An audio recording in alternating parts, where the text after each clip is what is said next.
When I got married, I told my wife there's a curse in my family. If a woman cheats, she'll get cancer and won't live more than 6 months. She thought I was joking and didn't take it seriously. Later on, I discovered my wife getting a little too friendly with the new intern at her company. I reminded her about the curse. Instead of listening, she got mad and accused me of cursing her on purpose. Feeling let down, I asked for a divorce. She didn't want to split her assets with me, so she tampered with my car and caused a fatal accident. Getting a second chance at life, I decided not to remind her or mention divorce. I just sat back and watched her downfall, then inherited all of her estate. John, can't you stop overreacting? You know Mike is Lily's brother. I only look out for him because of Lily. My wife's impatient voice brought me back to reality. Yeah, I got a second chance at life. I'm back at the moment when I first noticed her flirting with the intern. The last time, when I found out about them, I reminded her of the curse. Wife, I told you when we got married. In my family, if you're unfaithful, you get cancer within 6 months. She dismissed it and accused me of cursing her. John, do you seriously think these threats are funny? Even if it were true, it doesn't relate to me. I haven't cheated. We ended that conversation on a bitter note. Looking back, she hadn't cheated yet, but the signs were there. Why else would I bring it up? We started dating in college, had 5 years of a solid relationship, and got married. Our 2-year marriage was smooth until now, and I deeply cared about her. Even with her wandering heart, I didn't want a divorce. If she could come back to me, we'd be fine. To protect my marriage, I began visiting her office more often. At first, she wasn't thrilled, but gradually, her attitude improved. We got back to a good place in our relationship. I thought everything was all right until I saw her with Mike. They left a restaurant together, went to his place, and didn't come out for a long time. When I called her, she lied about meeting a client for drinks. My heart sank, but I stayed calm and said, "Really? I saw you going into Mike's apartment complex." Her first reaction was anger, not guilt. "John, were you following me?" Taking a deep breath, I replied, "I wasn't. I just happened to see you." Then I hung up and went home. She showed up not long after. I calmly said, "The curse I mentioned is real." Before I could finish, she interrupted furiously, "John, will you stop already? I told you there's nothing between Mike and me. I was just dropping him off after we had a few drinks. Stop freaking out and threatening me with this curse nonsense." Seeing her denial, I looked her in the eye and asked, "Lily, if you two are innocent, why didn't you leave right after dropping him off? Why did it take my call for you to come back?" Her eyes revealed a hint of guilt before she defiantly said, "He was thanking me with a cup of tea. What's wrong with that?" I saw through her charade and gave a cold smile. I was done. Calmly, I told her, "Lily, let's get a divorce." I loved Lily, but I couldn't stay with someone who was unfaithful. Whether or not Lily and Mike took it further didn't matter. At this point, it's just a matter of time. Leaving her now felt like a fair decision. Lily was caught off guard by my divorce request, and she laughed bitterly. "John, trying to scare me with divorce won't work. I'm not afraid of you. If you want a divorce, you'll leave with nothing. You won't touch a penny of my assets." Leaving with nothing? I wasn't going for that. Not happening. What's mine is mine. Yes, the company is yours, but don't forget, I contributed money and effort when it was in crisis. Lily grew up in a single-parent family. Her mom passed away years ago, and her dad also died of a stroke last year, leaving many things unresolved. The company was struggling, and Lily was overwhelmed. I invested $200,000 from my dad, and with my help, the company bounced back and prospered. That day, we didn't settle a thing and argued bitterly. I didn't give up on wanting a divorce. I started collecting evidence of her infidelity. But soon, my car's brakes failed, and I crashed off an overpass, dying in the wreck. After my death, my spirit lingered around Lily, discovering she tampered with my car to avoid splitting the assets through divorce. And she was already in cahoots with Mike. I hadn't seen her get cancer before I got another shot at life. Anyway, being reborn isn't so bad. This time around, I won't warn her about the curse and I won't bring up divorce. I'll just watch her go down in flames and then take over her inheritance. I took a deep breath, tried to swallow my hatred, and soften my tone, saying something different from my past life.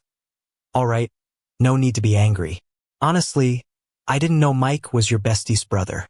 Seeing how much you care about him, I just asked to be sure. Now that I know he's your friend's brother, of course, I won't think too much about it. When Lily saw me saying that, she calmed down as well. As long as you're not overthinking it, we're solid, right? You know where my heart is. I couldn't help but feel disgusted inside. After what happened last time with Lily trying to kill me, I know exactly what she feels towards me.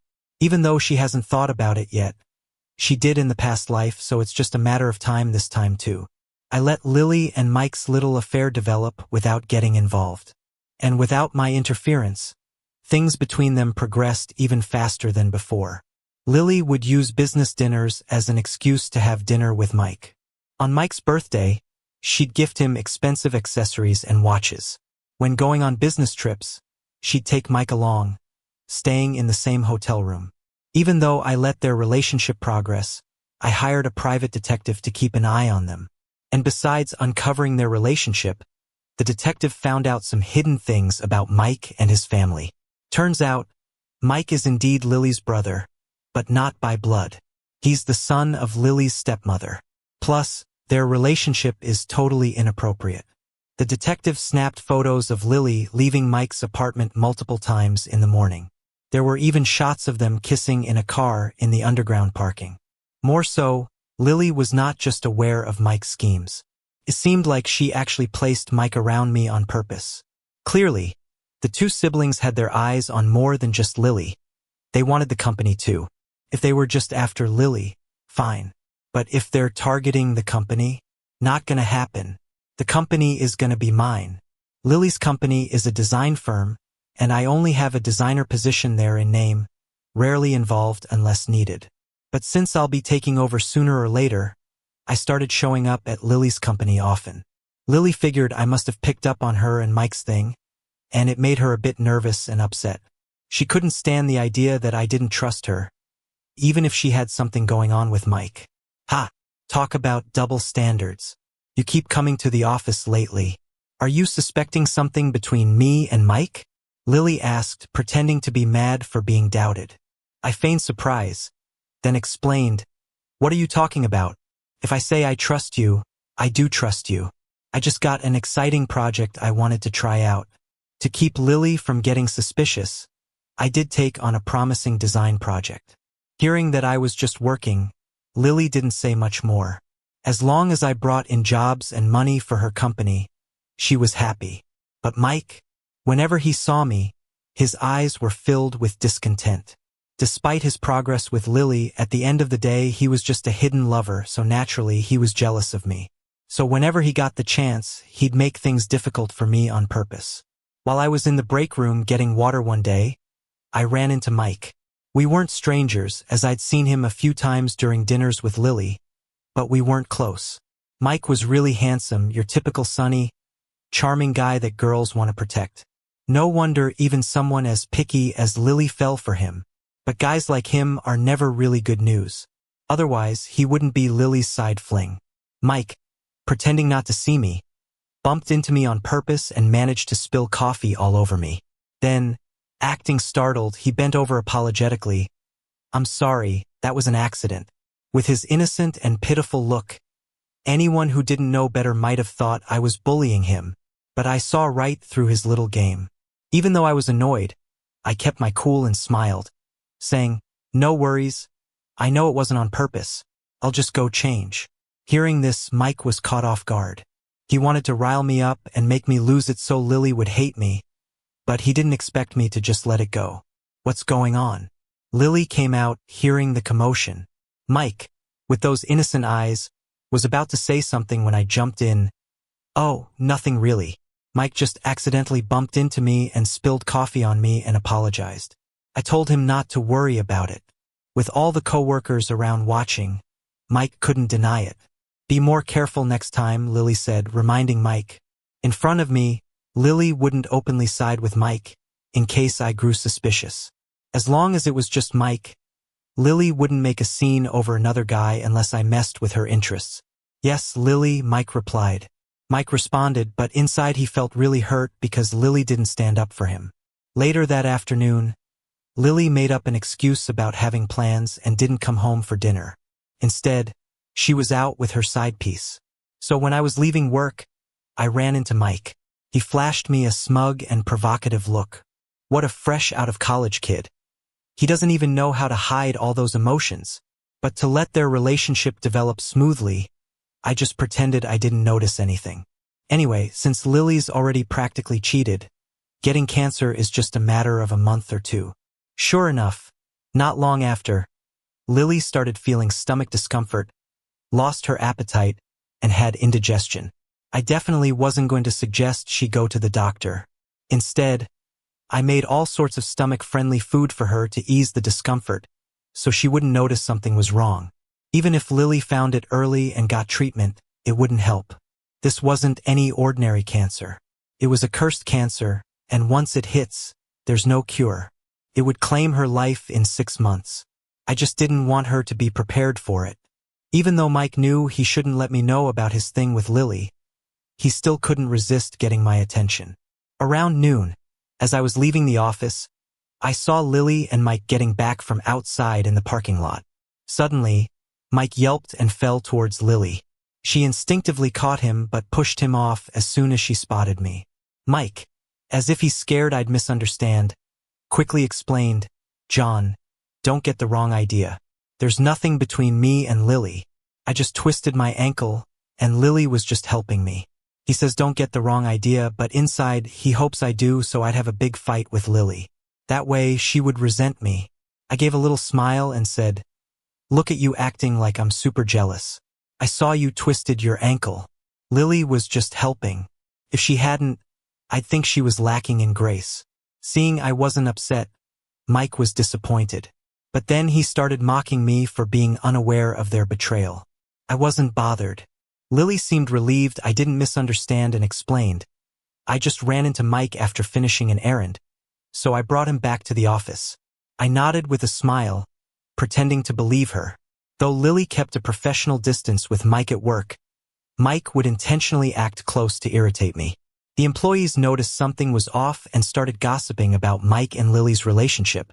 Then Mike came up to me, explaining, "John, there are rumors about me and Lily at the office. Please don't believe them. There's nothing between us. Lily's just looking out for me because of my sister. If it bothers you, I can leave the company and talk to Lily." I reassured him, "Mike, don't worry. I know Lily's helping you out for your sister's sake. Don't worry. I'll talk to Lily and ask her to control the gossip around the office, so it doesn't affect your reputation." Mike looked constipated, internally frustrated, unable to understand why I believed Lily so completely and wasn't getting mad. "I was just worried you'd misunderstand," he said, trying to sound considerate. Of course, he had no issue because otherwise he wouldn't be acting to mislead everyone. He just wanted me to believe him. Later, I went to see Lily, mentioning the rumors at work. I said, "Lily, I trust you and Mike are innocent, but others might make assumptions seeing you too close, which isn't good for either of your reputations. It might be hard to explain to Lily too." When Lily heard about the gossip, she felt a bit guilty but relaxed after hearing I believed in her. She never suspected Mike, just figured their closeness led to misunderstandings. She decided to be more careful in the future. Holding my hand, Lily seemed touched by my trust, saying, "John, thank you for believing in me. I'll be careful. I just wanted Mike to learn from me, so I kept him close." Even though her touch disgusted me, I put up with it to not let her catch on. Anyway, she would soon be dead.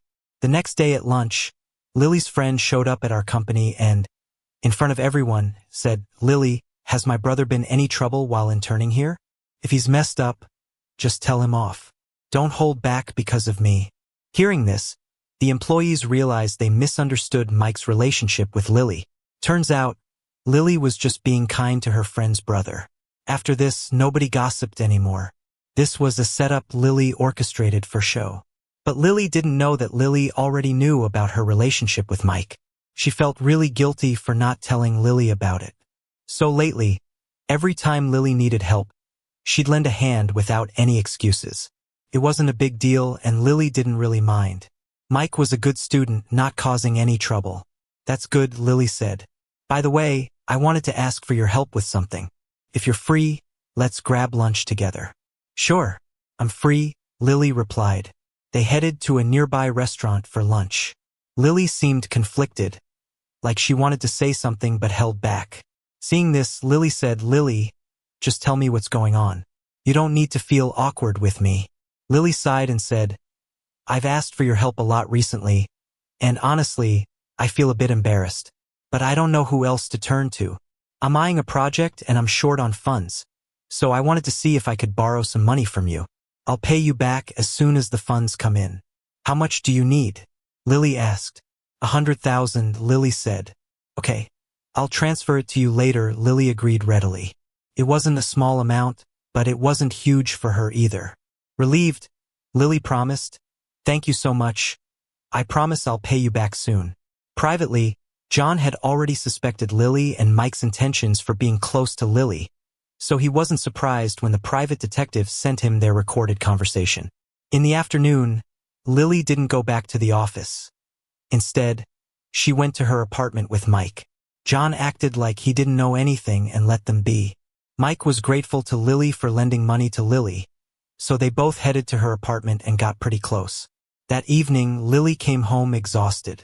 At first, she'd feel guilty after being intimate with Mike and would bring John gifts. But over time, she stopped feeling guilty, encouraged by John's trust in her. Little did she know, John was waiting for her to face the consequences. When Lily finally realized she might have a stomach problem, it was quite advanced. At that point, John didn't mind letting her know what was going on and took her to the hospital for tests. The results showed she was in the late stages of stomach cancer. Lily was shocked. She couldn't believe she had stomach cancer. She hadn't thought much about what John said when they got married, about a family curse stating a wife who cheated would get cancer and die within 6 months. She probably forgot John even mentioned it. Yeah, Lily had forgotten about that. And even if she remembered, she might just think it was a coincidence. Truthfully, the curse seemed too unbelievable, like an old wives' tale. John used to think the same until he learned about his grandfather and uncle. Both cheated and then died of cancer, one from liver cancer, the other from pancreatic cancer. His dad believed in it from the start. After marrying John's mom, their relationship was great, and cheating never crossed his mind. The curse does have a loophole, though. If you divorce before cheating, you're safe. My dear, don't lose hope. We'll actively cooperate with the treatment. John comforted Lily, but inside, he was laughing coldly. Normally, late-stage stomach cancer can be treated with chemo, radiation, and targeted medications to kill or control cancer cells. Sure, it can be managed but not cured. Even with treatment, patients usually only live a few more years. But Lily's cancer was different because of the curse. No matter how aggressively they treated it, she wouldn't get better. So of course, John encouraged Lily to pursue treatment. It wouldn't cost much for just a month or two. What's the point of treatment? It only buys me a few more years, Lily snapped at John. But he didn't care at all. Eventually, despite struggling to accept the cancer diagnosis, Lily was terrified of dying. So, she complied with chemotherapy, even though her mood was awful. She lashed out at John and even at doctors and nurses sometimes. With Lily undergoing chemo, managing the company became impossible for her, so John took over. He met with department heads, informing them of Lily's condition and that he'd be in charge of everything going forward. Since the company was solely owned, there weren't any other shareholders, so taking control was easy. John's first move was to fire Mike. Mike had no idea about Lily's late-stage cancer, so after getting fired, he tried to contact Lily. But with Lily in so much pain, she couldn't even think about Mike, leaving him unable to reach her. Mike was fed up and went straight to John to lay it all out about her and Lily. John, I've got to be real with you. Lily and I have been together for a while now, so you can't fire me. John just chuckled dryly without getting the least bit angry. Of course, I've known for quite some time that you and Lily have been messing around. I saw through all those little tricks you tried to pull on me. I just pretended not to notice. I even know that you two aren't actually siblings and that you have an inappropriate relationship. Lily getting you close is all part of her plan, just using you as a puppet." Mike's eyes widened in shock, filled with disbelief. Who would have guessed John knew all these details? A sense of fear started creeping up from within. If John was aware, did that mean Lily knew too? Is that why she wasn't picking up Mike's calls? Mike approached Lily with an agenda, but she genuinely liked Lily and wanted to push John out of the picture and climb the ladder herself. You're just making stuff up. Slandering me," Mike quickly denied. But to John, it was just a desperate struggle. "Whether I'm making things up or slandering, you know best. If you don't want people to find out, don't do it," John said calmly. "Oh, and one more thing, Lily has terminal stomach cancer. Even with treatment, she's only got a few years left. She doesn't have time to deal with you two anymore." "What?" Mike was shocked again to hear this. Lily had terminal stomach cancer? John paid Mike no more attention and left for the hospital. He handed over the evidence he'd gathered to Lily's husband. Because of John's close connection with Lily, he was also in touch with her husband, even though they rarely chatted. John had never planned on keeping Lily's affair with Mike a secret from her husband. It just hadn't been the right time. Now it was. Lily's husband immediately called John after receiving the message with photos and proof. He didn't doubt John since the evidence was solid. Instead, he just asked how John found out. John said, "Lily was cheating with Mike. I found out while gathering evidence on their affair, so I shared it with you." Lily's husband thanked John. Mike was Lily's husband's mess to clean up. Now John had to break the news to Lily. In just a few days, Lily's face had become haggard, not just from the pain of her illness but from mental anguish too. When you face the truth that even with treatment you only have a few years left, it eats away at you. Mike came and spilled the beans today, saying you two have been together for a long time, John said flatly with no emotion. Lily was first startled, then uneasy. She hated Mike for this betrayal. She had specifically told him not to spill the beans to John, so why didn't he listen? Lily didn't deny it. Instead, she began apologizing to John, full of regret. "Husband, I'm so sorry. I couldn't resist temptation and made a mistake. Can you forgive me this once?" John replied, chuckling without any hint of anger. "I already knew," he said. The anger had already been there, and now there was nothing left to feel but ongoing revenge. Lily would soon pay the price for her actions, so John's emotions were calm. Lily was taken aback by John's response. What?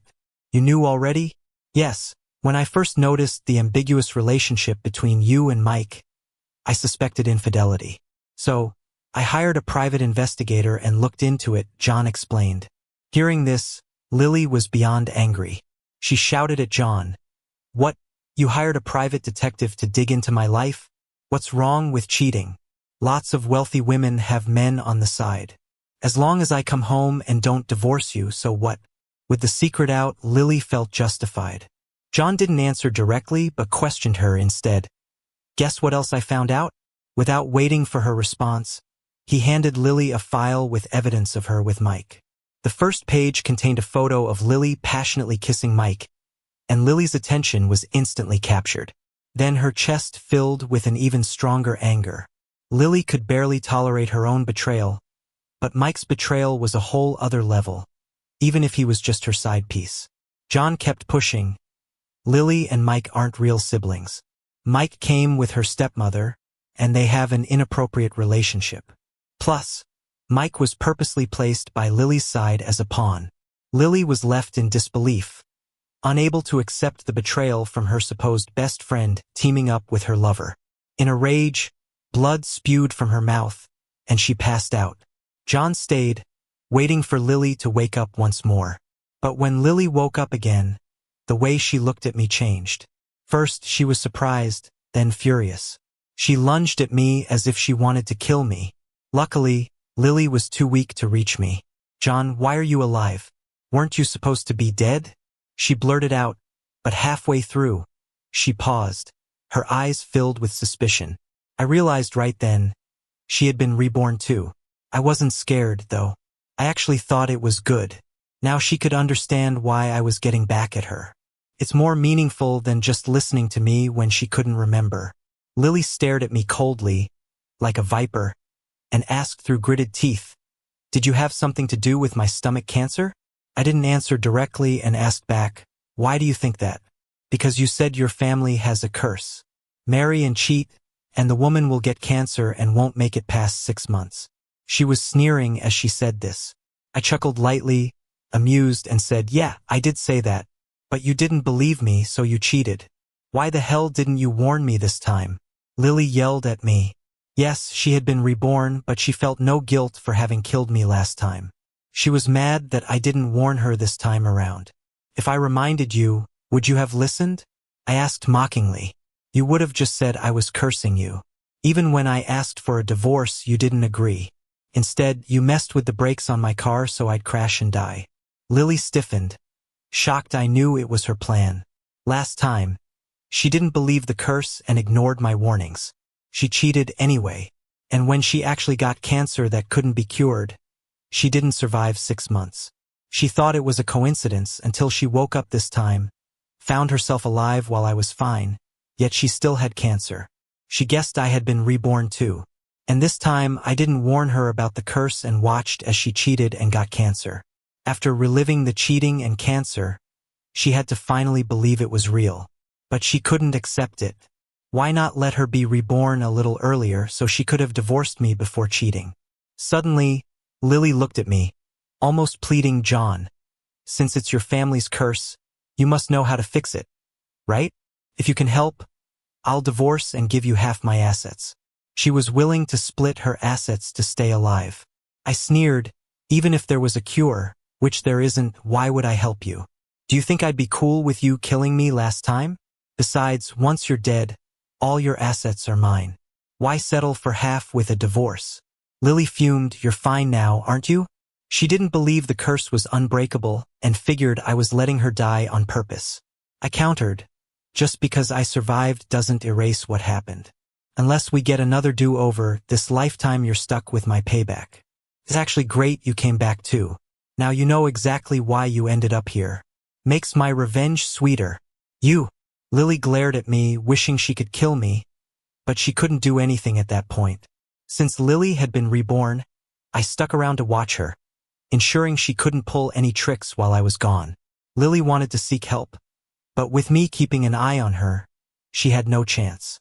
When the doctor came, she tried to say I was out to get her. But stomach cancer isn't something someone can just cause, so they ignored her and thought she was having a mental breakdown, giving her a sedative. Over the next 2 days, her cancer spread rapidly. With organ failure, she lost the energy to fight. Before long, she died with a mix of pain and frustration. With no parents or children, I became the sole heir to her estate as her husband. Revenge complete, I found my peace. Learning about Lily and Mike's affair caused a scandal that ruined their reputations, and Mike and his stepmom got kicked out of the family. I told my parents what happened after Lily died, but left out the rebirth part to spare them worry. They thought she got what she deserved. Because of the curse, I didn't remarry. But I wanted kids, not wanting to be alone forever. So I adopted 2 kids through the proper channels. I hope they grow up happy, far from all the drama and curses.